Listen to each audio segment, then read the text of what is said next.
It's nearing the end of the month, which means it's time for another Redd Volkaert lesson. This is number 4, and the song is called Always Late With Your Kisses, I think. An old Lefty Frizzell song, I think he mentions. And this song was suggested by a kind person who made a donation to my tip jar and suggested this song. So I can't remember the name of him right now, but I'll post it up there, or write it up there.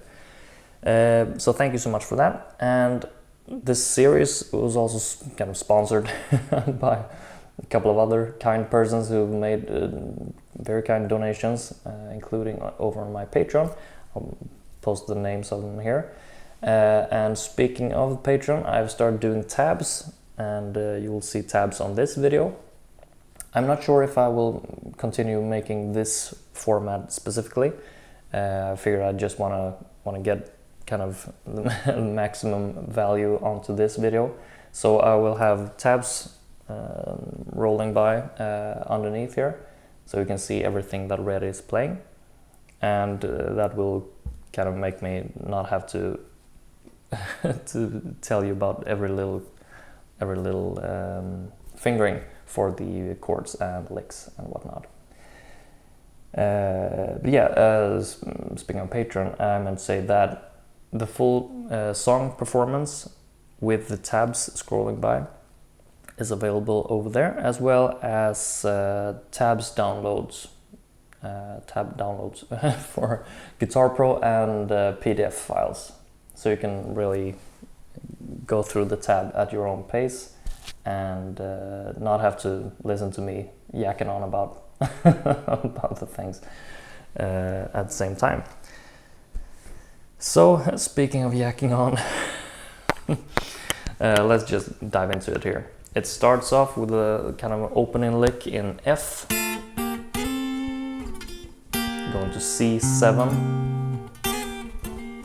going to F, and kind of just precursor to the listener. A lot of the kind of licks he's playing in the verse over the F chord is based on this F6 chord. You might recognize that shape as a D minor. Those three notes will also be included in an F6 chord. It has those kind of movements going on here, which is real nice. So look out for that. That's a cool kind of old school sounding chord to use in this context. It's real tasteful. So let's just dive in here.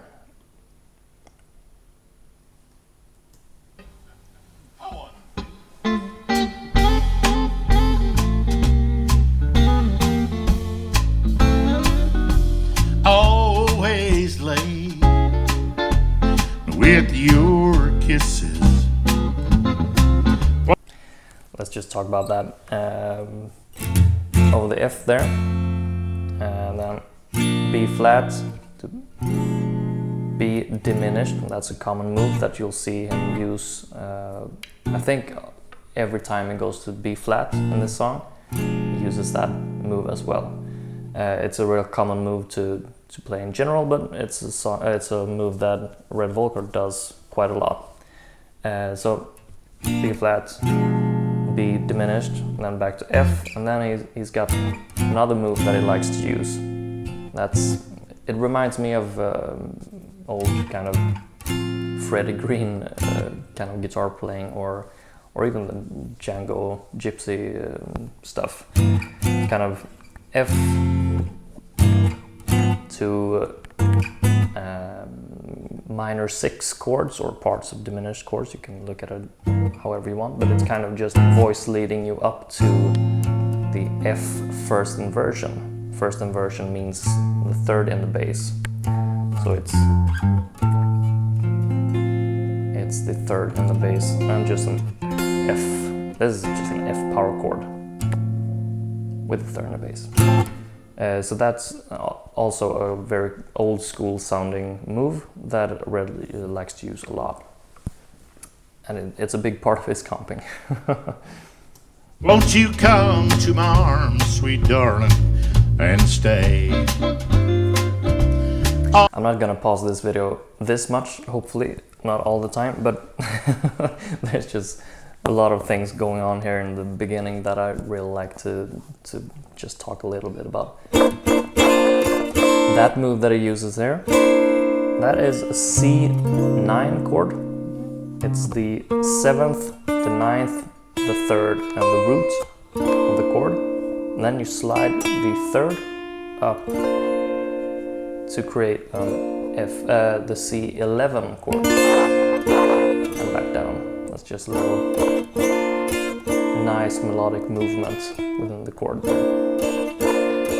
Both of those chords just works as in place of a regular C7 chord, basically. Always late with your kisses. Why, oh why do you want to do me this way? And how long? That little thing there, after the after those 6 chords that I mentioned before, that's just moving those 6 chords around. Then that move is cool. It looks weird on his hands when he's playing it, because I think he's actually fretting both the G and B string with the middle finger, which I can't really do and make it sound clean. Not in the same way, but yeah, pretty much like that. But you can also just slide the index finger to create an augmented chord, which takes you from F augmented to B flat. That's also typical Redd Volkaert movements, which awesome. I love those voice leading things, and I have lessons coming up on this specific kind of augmented move. But let's continue here. Do you think that I can wait when you know we're always late? Always late with your kisses.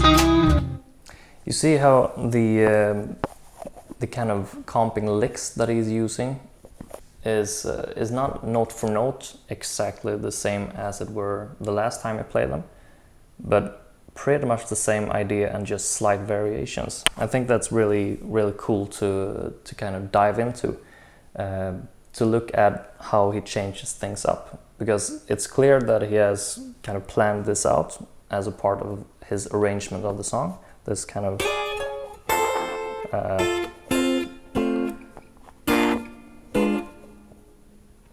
that lick.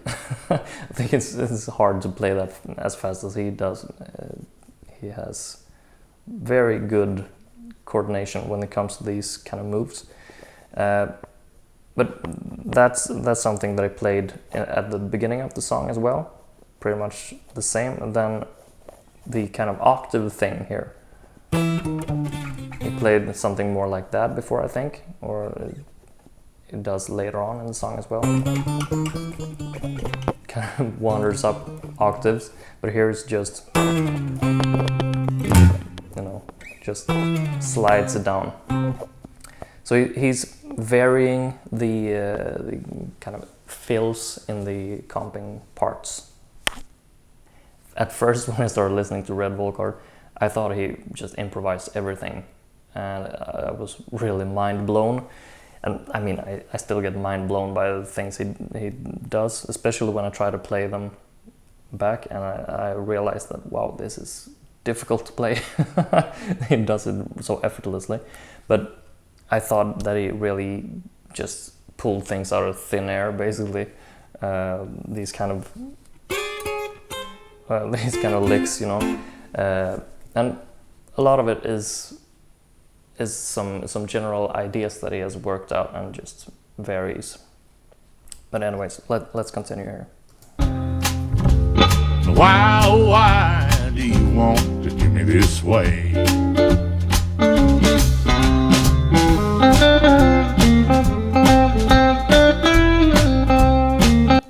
So here starting off the solo, kind of in the F major position, I guess, or scale, with a couple of passing tones.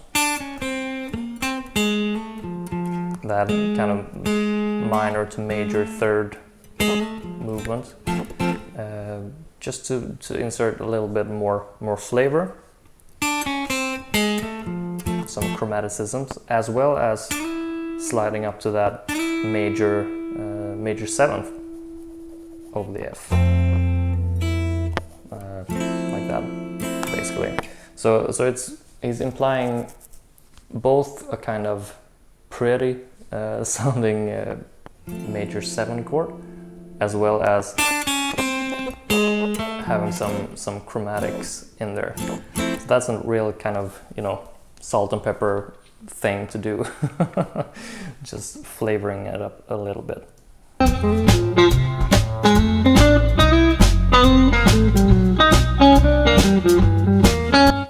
That's a nice lick. It's kind of paraphrasing a lick that comes later in the song, which is more verbatim, but it's a lick that he, I think he's used it in 1 or 2 of the songs that I've transcribed before in this lesson series. It's what I usually refer to as the Jimmy Bryant Speedy West lick, that thing. So it's kind of A minor going to pretty much D7 with a flat 9, or to look at it as an A diminished. So could be A minor, A diminished, G minor, G diminished, or G minor, C7 flat 9, but that's it's the same notes basically. The thing that is so cool about this lick is it's such a clear kind of voice leading thing. You hear how that just flows real nice back to the F.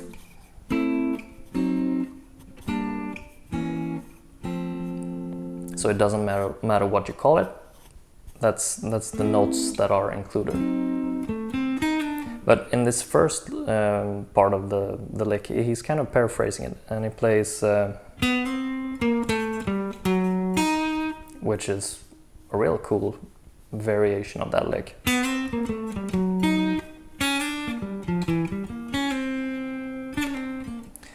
So yeah, that's a nice variation of the old classic lick.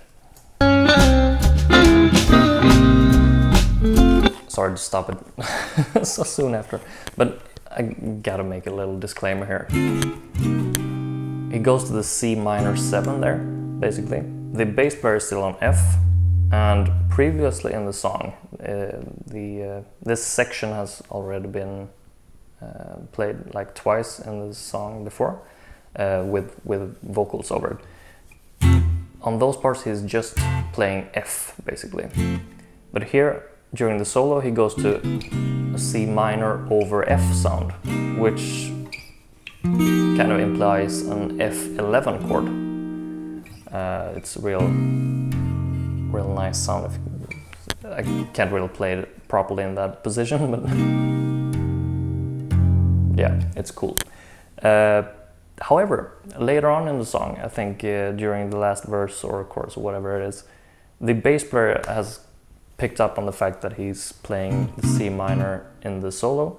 So the bass player also goes to the C in the last part of the song, but I'll let you know when we get there. But I mention all this as just kind of a disclaimer because I didn't know what to write as a chord symbol for this section, because it was like, do I write F? It's basically over F, but he's playing an obvious C minor 7 chord.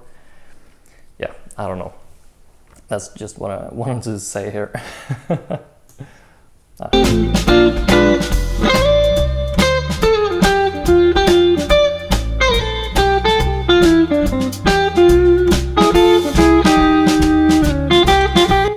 you can hear there how he's very much leading towards the B flat there. So what is that move?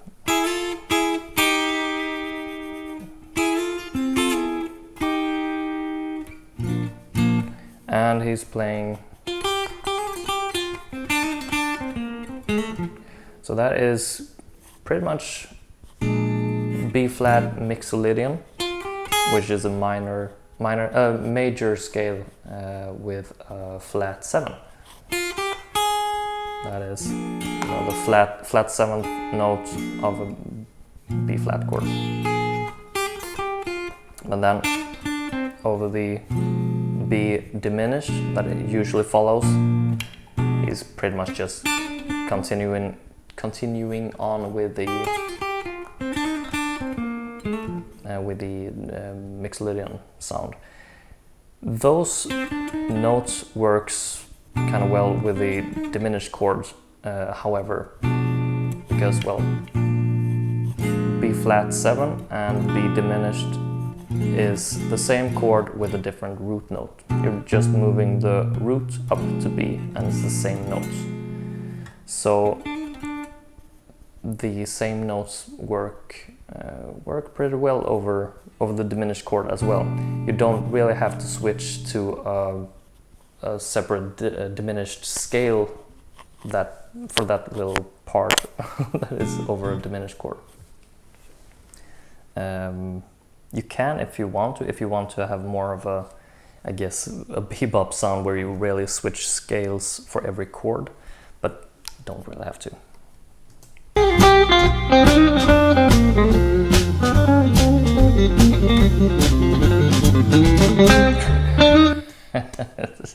That's a crazy lick.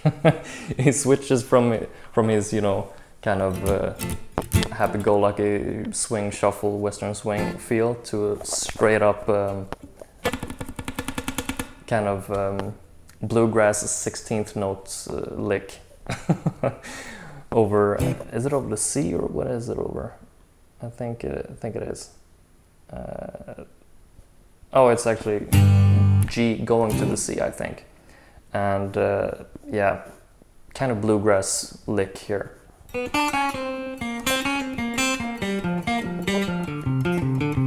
Something along those lines at least.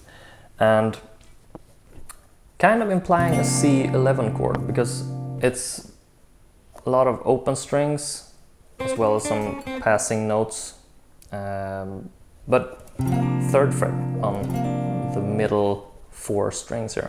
So that is C11 chord implied in a bluegrass lick. That's cool.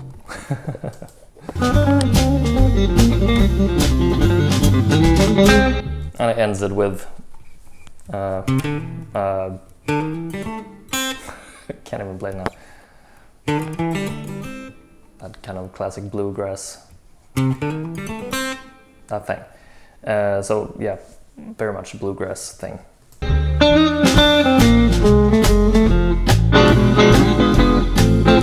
There's the diminished chords. If you've seen my previous video that I just did on diminished chords, you will know that, or you might know it otherwise too, but you can move diminished chords in minor thirds, meaning 3 frets, and it's the same chord, same notes, just in a different order, basically. That's why he does that move.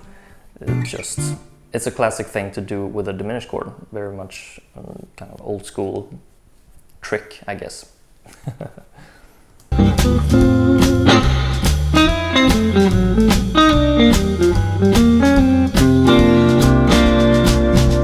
And there's that lick again, the Jimmy Bryant Speed West lick, but more verbatim played here. And then instead of landing on the, or I guess he lands on the F, but he's going to a C11 with a lot of neck vibrato there, just to lead you back into the next singing bits here. Always late with your kisses. Won't you come to my arms, sweet darling, and stay? That's a nice lick. Yet again, implying kind of a C11 chord there. And then That's an odd chord he's landing on there. The things leading up to it is kind of in tune.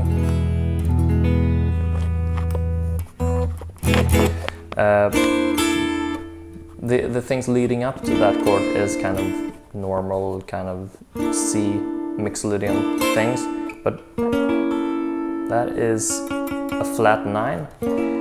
But you could also look at it as sort of a diminished thing with just an extra flavor note on top, I guess. Because that is 3 notes out of a diminished chord with an extra little flavor. Leading you, that's what I was going for. It's leading you to F. That's one of the diminished chords that leads you to F. Again, look at my video on the diminished chord if you're wondering, if you want to know more about these kind of voice leading with the diminished chords. So that's a nice lick, but kind of bizarre to have that note on top. I'm thinking it works well because he's using that note prior to landing on the diminished chord, so maybe that's why he chose to do it. Sounds great, so I'm just not really sure how to analyze it. Always late. Sorry, I'm stopping all the time here. That's where he's landing on the C minor 7, and the bass player also plays the C. So that's no longer an F, but but yeah, how am I supposed to write it? I don't know. C minor 7 there instead, going to B flat, B diminished. With your kisses. There's the octave. Why do you want to do me this way? And how long do you think that I can wait when you know you're always late? Always late. With your kiss. I love that. Cool to slide a whole chord like that. It's like almost an octave or something into a chord move. Real cool. Why do you want to do me this way? And tell me. That's a nice little trick to have it. It sounds like it's quite a lot happening, but it's kind of not. Because the top note is the melody note, so it sounds like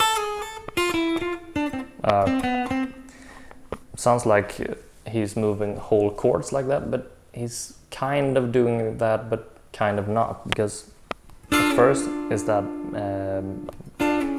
major 6 chord, then it's just regular triad here, basically in the same position.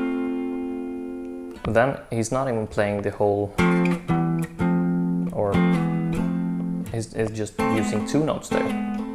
So that's kind of an economic way to make it sound great. It sounds like a lot is happening, but it's not too much. Because that's easier to play than, or if you were to actually play continue with the major 6 sound, would be kind of like that, and that's a lot more movement with your hands.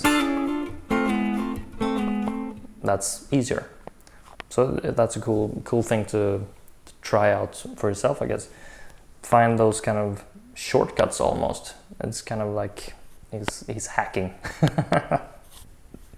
Why, baby, why do you want to do me this way? And that's a nice move as well.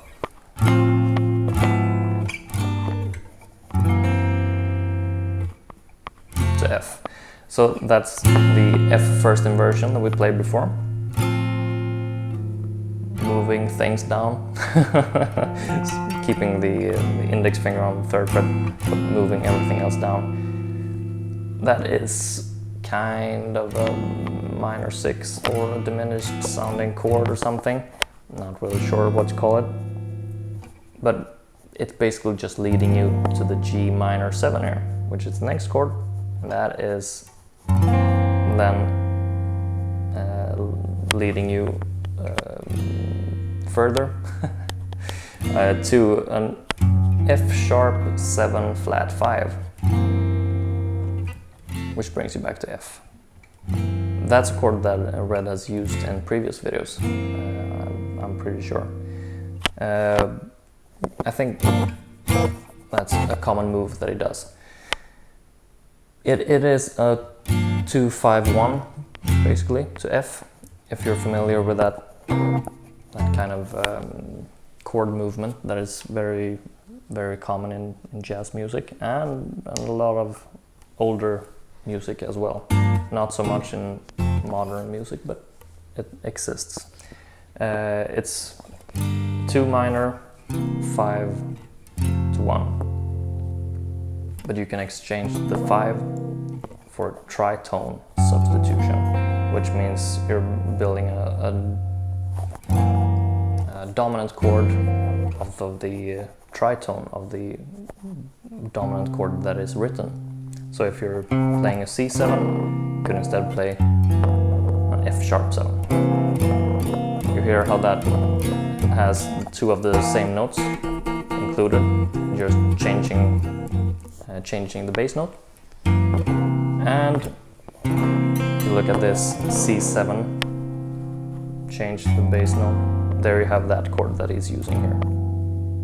So it's not as bizarre as it might look or sound at first. It's basically just a C7 with F sharp in the bass, leading you to F. Anyways.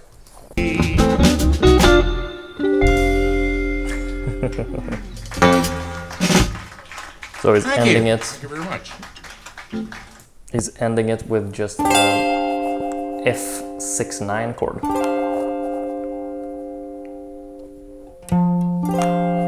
And a low F. That's pretty much it. I really enjoy this song. It's a cool Western swing shuffle kind of a tune, and there's a lot of cool little chord movements in this version. So thank you so much for watching, and I'll see you next time.